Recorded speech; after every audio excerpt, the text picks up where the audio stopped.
Les Congo AL News, première chaîne d'info. Bonsoir. Pourquoi sont-ils ennemis? Pourquoi le président Ouattara est-il ennemi au président, l'ancien président ivoirien, M. Laurent Gbagbo? Et aussi, pourquoi la jeunesse angolaise aujourd'hui conteste la gestion du président Lorenzo? Dans mon plateau, M. Pascal Kamani, analyste politique africain. M. Kamani, bonsoir. Bonsoir. M. Kamani, pourquoi aujourd'hui, ou pourquoi? Parce que les Ivoiriens cherchent à savoir, l'opinion internationale se pose très souvent des questions. Pourquoi le président Ouattara est ennemi à l'ancien président Gbagbo de la Côte d'Ivoire? Merci beaucoup pour la question, pour l'invitation aussi.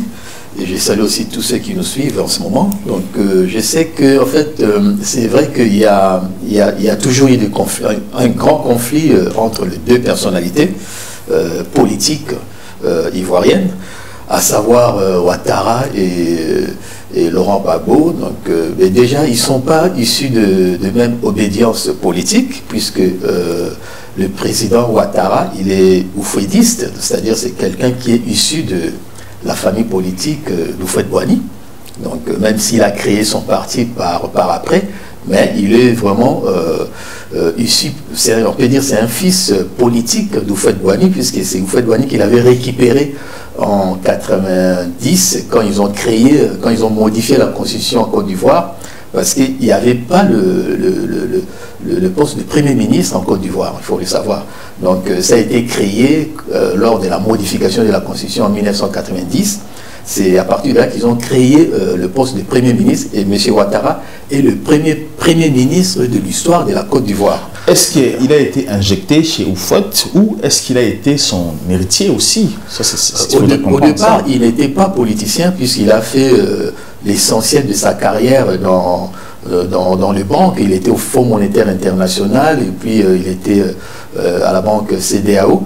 Donc là où il a fait l'essentiel de sa carrière. Donc je pense qu'il a été quand même proposé à Houphouët-Boigny, puisqu'il fallait apporter des réformes, il fallait assainir les finances publiques et des réformes structurelles économiques.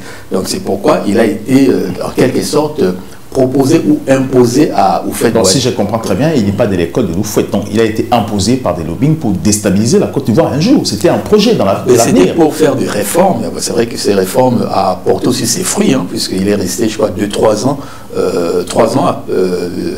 chef du gouvernement, comme chef du gouvernement.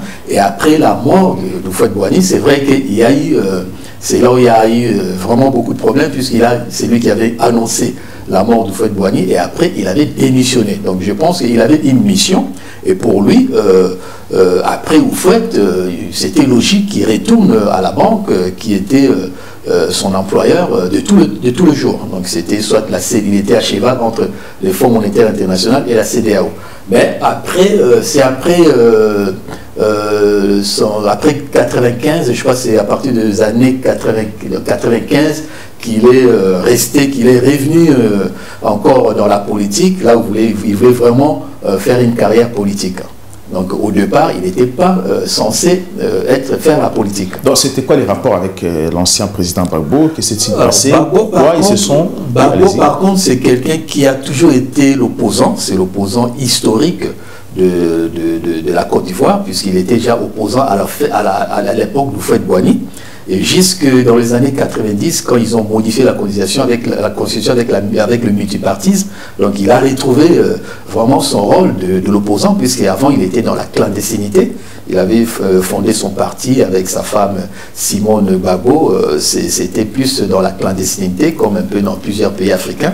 Avant, avec le vent de la perestroïka en 1980, dans le début des années 90, il y a eu le multipartisme dans plusieurs pays africains. C'est comme ça que Gbagbo son parti a été reconnu comme parti politique. Si je comprends très bien, Gbagbo, c'était un politicien qui s'opposait à la main extérieure en Côte d'Ivoire. Gbagbo, je peux dire, c'est un peu l'opposant au vrai sens du mot, puisqu'il s'opposait au système. Déjà, il y avait le système occidental, en quelque sorte. Donc, c'était quelqu'un qui s'opposait à Houphouët-Boigny. Et si on s'oppose à Houphouët-Boigny, automatiquement, on est opposant du système. système occidental, c'est-à-dire le système néocolonialisme français qui a précédé la période de l'indépendance des pays africains. Mais qui a fait que... Parce que je comprends très bien que M. Gbagbo s'opposait au système de Ouattara. Donc c'est ça qui a provoqué cet mécontentement entre deux personnalités politiques ivoiriennes. Oui, au départ, c'est vrai qu'il y a eu... bon, après, il y a eu quand même la cacophonie, puisque il faut reconnaître que Gbagbo, Ouattara aussi et Bédié, ils essayaient de... en fait, entre les deux aussi, il y avait un combat aussi, puisqu'ils voulaient... les deux cherchaient... Il fallait avoir aussi un héritier d'Houphouët-Boigny, et Bédié qui était déjà préparé, parce que je te rappelle que Bédié... Préparé par Houphouët. Était préparé par Bédié, puisqu'il était ministre à l'âge de 32 ans, je crois, en 1966, qu'il était nommé ministre, et pendant 8 ans, à l'économie et aux finances. Et après, il a été propulsé à l'Assemblée nationale comme président de l'Assemblée nationale pendant 12 ans. Et après la modification de la Constitution en 1990, il y avait une loi qui stipulait que non, le président de l'Assemblée devait remplacer le président de la République en cas de décès ou d'empêchement. Donc c'est comme ça que Bédié a repris en quelque sorte la présidence avec deux ans de transition entre 93 et 95. Mais c'est vrai qu'il y a eu un couac entre Bédié et Ouattara, puisque il s'est cherché, il s'est disputé le véritable héritier d'Houphouët-Boigny. Donc tout se joue entre les trois personnalités politiques, Bédié, Ouattara, Gbagbo, qui des fois ils sont ennemis, des fois ils sont partenaires. Donc voilà, je pense que c'est un peu les trois acteurs-là qui ont conduit la politique ivoirienne depuis la disparition de Houphouët-Boigny, depuis 1993 jusqu'à aujourd'hui. Donc Bédié, lui, au moins, il est héritier, comme on peut dire, héritier. Est-ce qu'il avait des avantages entre Bédié et Ouattara, qui étaient proches de Houphouët et qui était un vrai Ivoirien aussi? Alors, Bédié, on dit qu'il est le fils, peut-être biologique ou adoptif de Houphouët-Boigny, mais c'est vrai que c'est quelqu'un qui a été préparé, puisqu'il a été élevé dans la famille présidentielle, donc il a fini ses études à Poitiers, à l'université de Poitiers, et il a été directement propulsé ministre de l'économie et des finances pendant 8 ans, depuis 1966. Donc logiquement, naturellement, c'est lui qui était l'héritier préparé par Houphouët-Boigny. C'est vrai qu'avec l'arrivée de Ouattara, puisqu'il est un peu Bédié, puisque Ouattara, il était plus technicien, expert un peu en économie, finance, qui était venu pour redresser l'économie à un certain moment où ça n'allait pas. Donc ils ont fait appel à Ouattara, mais c'est ce qui a fait que Houphouët-Boigny a beaucoup... il s'est beaucoup rapproché à Ouattara, puisqu'il voyait quand même en Ouattara quelqu'un qui pouvait faire aussi quelque chose pour la Côte d'Ivoire. Donc, et après le décès d'Houphouët-Boigny, c'est vrai que ils ont commencé au départ, c'est vrai que Ouattara voulait s'accrocher au pouvoir, mais vu la constitution qui désignait un président de transition, donc logiquement c'est Bédié qui était président de la transition, et il a voulu récupérer le pouvoir en 1995 comme candidat pour la famille houphouëtiste. C'est à partir de là qu'il y a eu le problème, surtout la crise est partie du concept ivoirité, puisque c'est ça qui a fait qu'il y ait vraiment la crise pendant toute cette période, entre 1995 jusqu'en 2010 à peu près. Alors, qu'est-ce que signifie l'ivoirité? Ça, c'est très important pour faire comprendre à ceux qui sont nés récemment en Côte d'Ivoire. Alors, l'ivoirité, c'est un concept culturel. Au départ, c'était un concept culturel qui est sorti en 1980. Il y a un écrivain qui avait écrit sur ça. Donc, c'est un concept qui prônait le retour aux valeurs traditionnelles ivoiriennes. C'est un peu revenir à l'authenticité. Retour à l'authenticité. Donc, on a remarqué que dans plusieurs pays, il y a eu quand même défaut d'acculturation. Donc, on a abandonné notre culture pour assimiler une autre culture.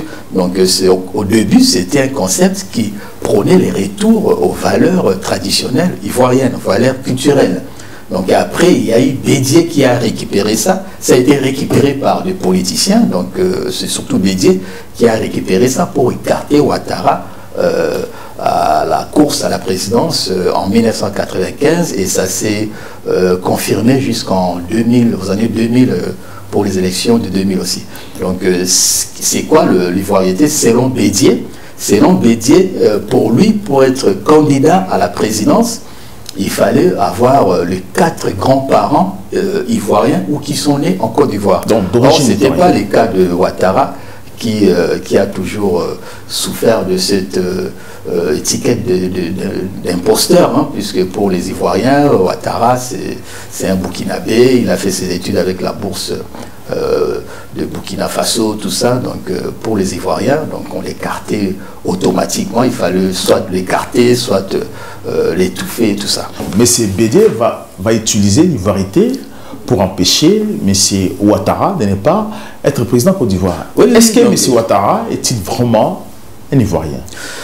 Alors, d'après son témoignage, hein, il s'est dit qu'il est ivoirien, il est né en Côte d'Ivoire, tout ça, mais sauf qu'il n'y a pas vraiment de témoignages, beaucoup de témoignages sur son argumentation, puisque on doute toujours de cette appartenance à la nationalité ivoirienne. Et c'est vrai que ça a créé beaucoup de problèmes, mais vu qu'il était Premier ministre, qui a travaillé comme... il a été nommé Premier ministre par le père de l'indépendance, Houphouët-Boigny, quelque part, je pense qu'il... Est-ce qu'il a réussi à prouver son enfance à Côte d'Ivoire? Parce que souvent, c'est le même problème que nous avons en Afrique.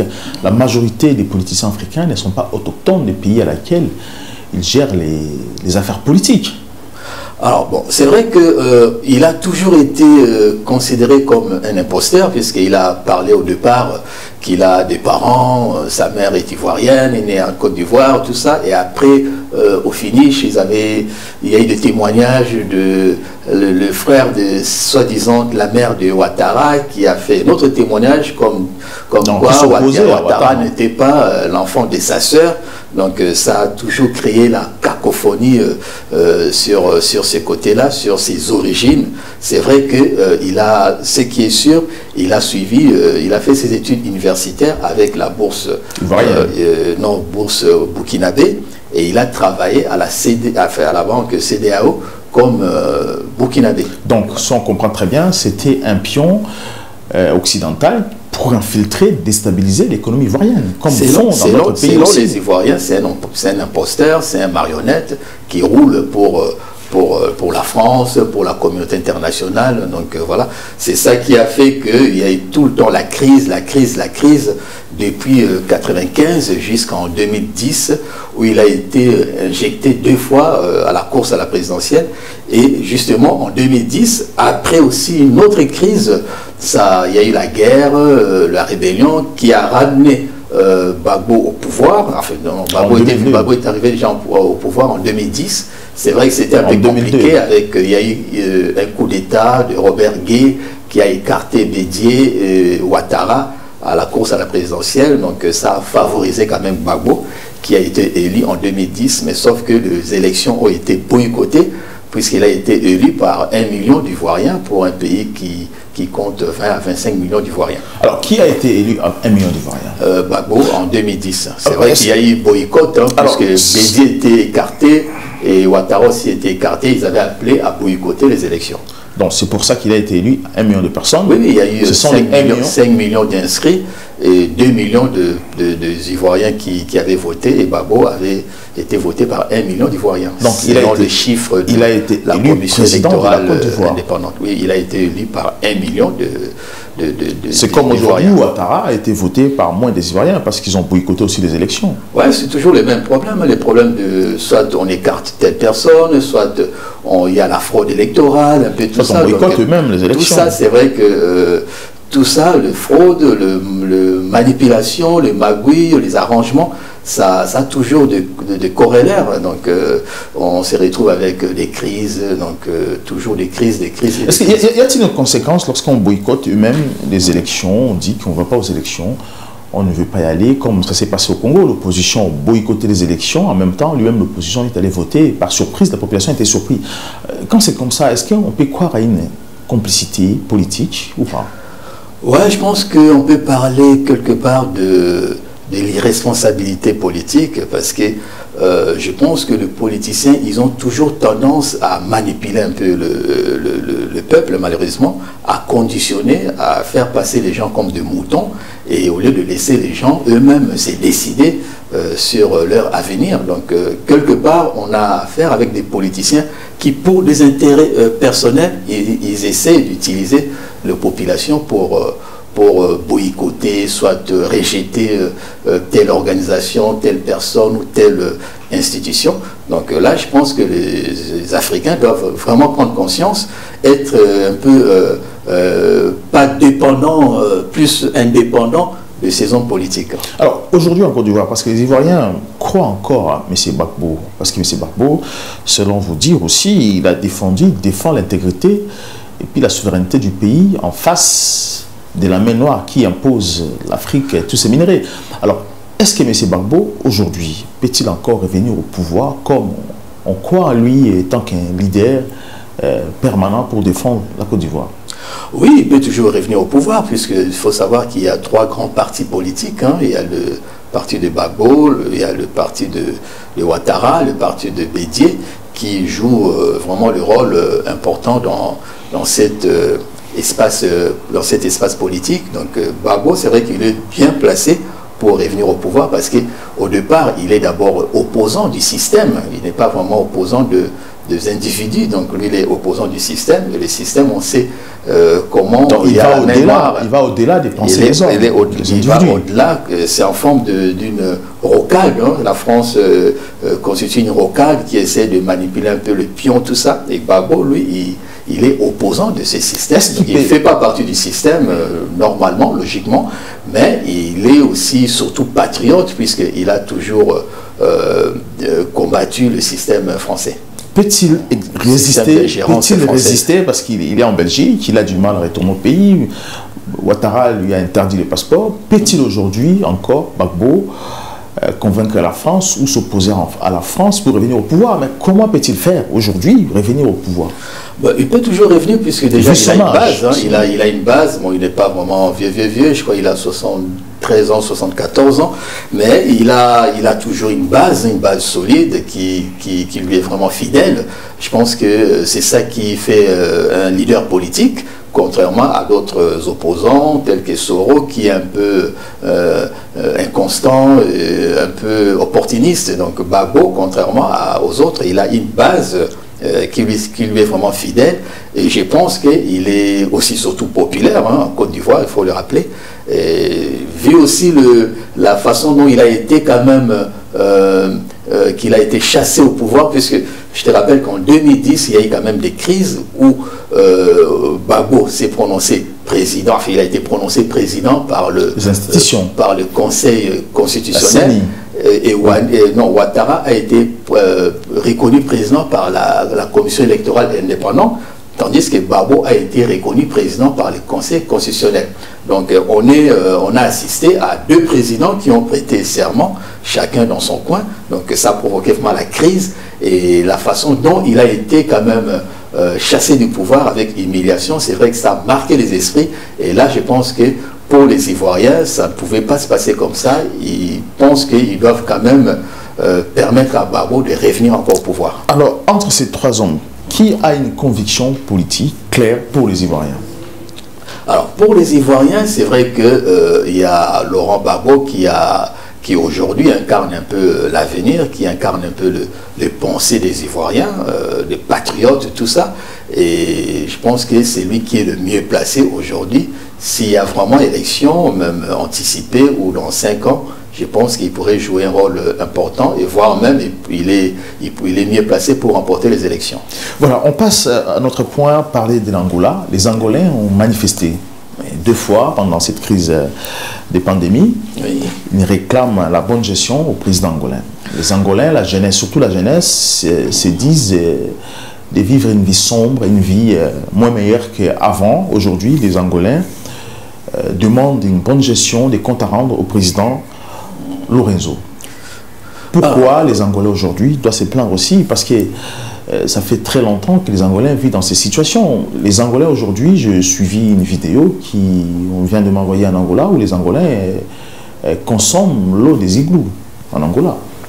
Alors le problème de l'Angola, pour aller vraiment dans les causes du problème, c'est un problème de la mégestion du régime précédent, le régime dos Santos, il faut rappeler que l'Angola, c'est un pays qui produit le pétrole, qui exporte le pétrole, et l'exportation de l'Angola, on a le pétrole qui représente 90% des exportations de l'Angola, et ça représente aussi 60% du budget, richesse nationale.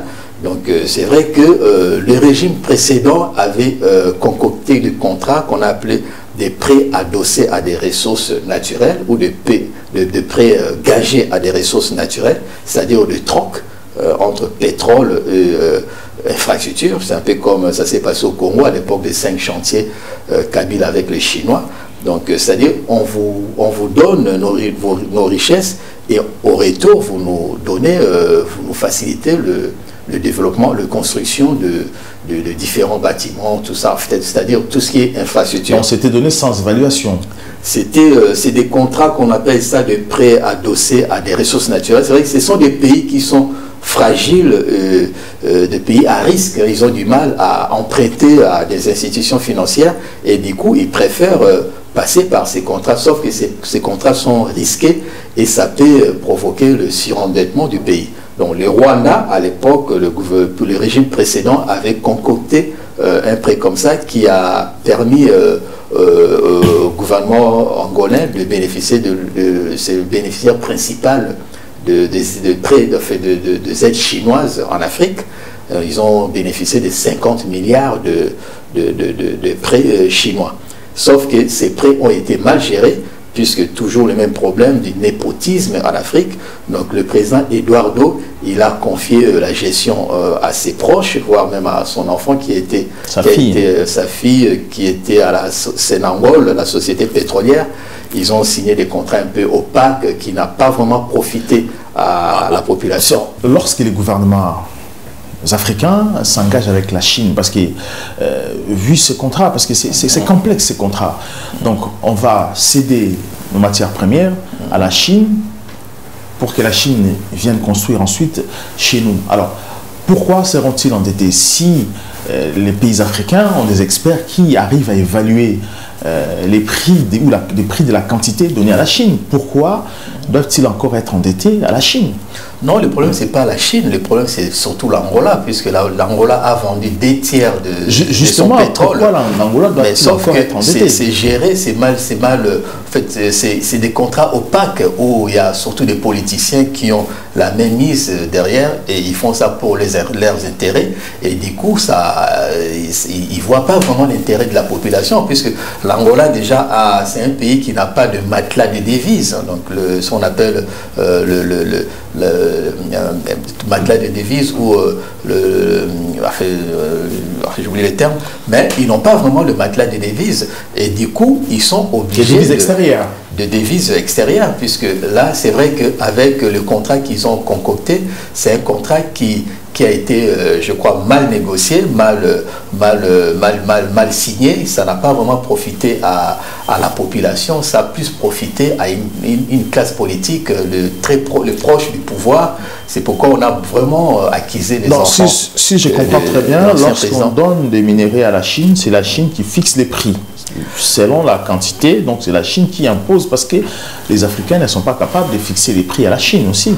Non, pas forcément, puisqu'il y a le cours quand même, le cours de pétrole, puisqu'il faut rappeler qu'il y a eu quand même des gringolades de cours de pétrole. C'est ça qui a surtout provoqué la chute. Et non seulement ça, c'est des contrats, c'est un peu comme des contrats revolving, les contrats des salaires. Donc c'est-à-dire, c'est des contrats à échéance, les échéances sont courtes et il y a le frais des dossiers et les taux qui sont très élevés. Donc moi je pense que ça a été mal négocié, ils étaient pressés peut-être pour de profit, tout ça, parce que tout contrat normalement qui est lié à l'infrastructure, normalement, c'est des contrats qui sont des contrats de longue durée, de 20 ans, 30 ans, 40 ans. Mais ça, c'est vraiment comme si on vous impose quelque chose.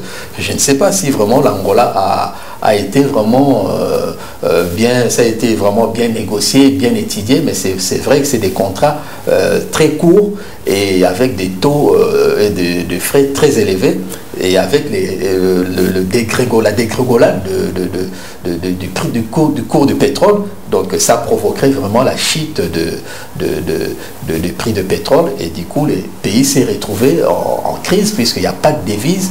Donc je rappelle que c'est des contrats qu'on appelle les trocs, donc échange entre pétrole et infrastructure, tout ça. Donc le président Lorenzo arrive au pouvoir et trouve les caisses vides, zéro kwanza dans les comptes de l'État.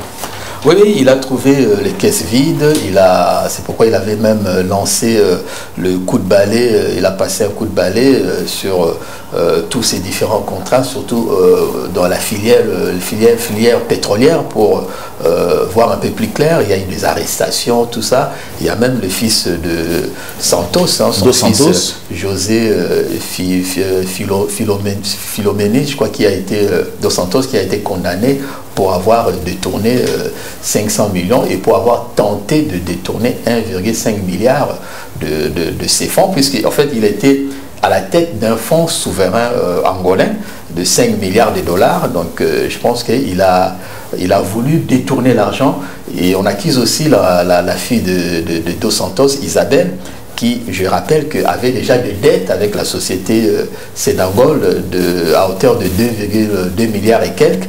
Et du coup, il voulait quand même qu'il y ait transparence et faire aussi des réformes sur cette filière. Tout ça, c'est vrai que ça a pris du temps, et la population avait besoin de résultats, et je pense que les résultats vont peut-être venir, mais c'est encore très tôt. Est-ce que les arrestations qui se poursuivent encore en Angola jusqu'à aujourd'hui, est-ce que ça a un lien avec des coups d'État manqués au président Lorenzo? Je ne pense pas, puisque le président Lorenzo, quand il est arrivé, c'est vrai qu'il a lancé une politique anticorruption. Donc du coup, il fallait identifier les responsables de toute... Parce qu'il a été victime des coups d'État manqués, jusqu'à ce qu'on accusait la famille Eduardo d'être responsable d'un coup monté contre Lorenzo. Ouais, je pense qu'il voulait quand même voir clair, hein, parce qu'il y a eu quand même la gestion de ces pays pendant des années. Et il y a surtout les proches de l'ancien président Dos Santos, sa famille, c'est tous ses proches qui étaient vraiment à la tête de ces systèmes. Donc il fallait vraiment commencer par là. C'est pourquoi il a vraiment, il n'a pas vraiment laissé les temps. Il a préféré quand même commencer à nettoyer quand même. Alors 3 ans, plus de 3 ans au pouvoir depuis qu'il est là, la population exige 3 ans. Dans 3 ans, on peut aussi faire quelque chose socialement pour les Angolais. On ne peut pas se justifier en disant que c'est lui qui était avant moi, n'a pas laissé l'argent dans les caisses de l'État et je ne sais pas comment trouver. On est président pour proposer une solution à sa population. Pourquoi le président, justement, ce que vous avez expliqué, pourquoi il n'arrive pas à stabiliser l'économie, ou encore parce que n'oubliez pas que les Angolais sont toujours confinés depuis que le confinement a commencé. Oui, bon, c'est vrai qu'il a fait des réformes dans la filière pétrolière, donc, et puis il a quand même renégocié les contrats avec la Chine. Ils ont baissé puisque l'Angola était obligé de livrer, je crois, 10 cargaisons de pétrole tout le mois à la Chine. Il a renégocié un peu à la baisse. Il a, je pense, allongé le besoin de la Chine pour permettre quand même à l'Angola de respirer, de sortir un peu de ces gouffres. Donc je pense qu'il a quand même fait des réformes, mais sauf que ça tarde à porter ses fruits. Et puis avec le problème des Covid, c'est vrai que c'est un pays qui a connu vraiment beaucoup de problèmes, mais je pense qu'avec peut-être d'ici 1 an, 2 ans, il pourra peut-être retrouver sa situation d'avant. Est-ce qu'il ne se cache-t-il pas derrière cette crise des Covid Parce que c'est très compliqué. Pourquoi il doit confiner alors que d'autres pays comme la France, les Congo en face, n'est pas confiné? Pourquoi lui maintient toujours ce confinement? Qu'est-ce qui se cache derrière? Non, ben en fait, comme c'est un pays qui exporte les exportations de l'Angola, c'est vrai que 90% sont vraiment réservés au pétrole. Et c'est vrai qu'avec sa politique de diversifier l'économie du pays, n'a pas vraiment eu des effets positifs, puisque il faut rappeler qu'il y a eu quand même le baisse de cours du dollar. C'est surtout ça qui a vraiment provoqué cette crise. Mais je pense qu'avec la stratégie de l'OPEP, qui avait même obligé de baisser les exportations de pétrole à tous les pays membres pour augmenter le prix de pétrole, je pense que d'ici l'année prochaine, début 2021 ou au milieu de l'année 2021, ils pourront peut-être reprendre le marché du pétrole. Le prix du pétrole va peut-être grimper et ça pourra arranger l'équilibre social dans ce pays. Merci beaucoup, M. Pascal Kamani. Je rappelle que vous êtes analyste politique africain. Merci à ceux qui ont suivi cette émission. Je vous demanderai de partager et de s'abonner. À très bientôt. Les Congo AL News, première chaîne d'info.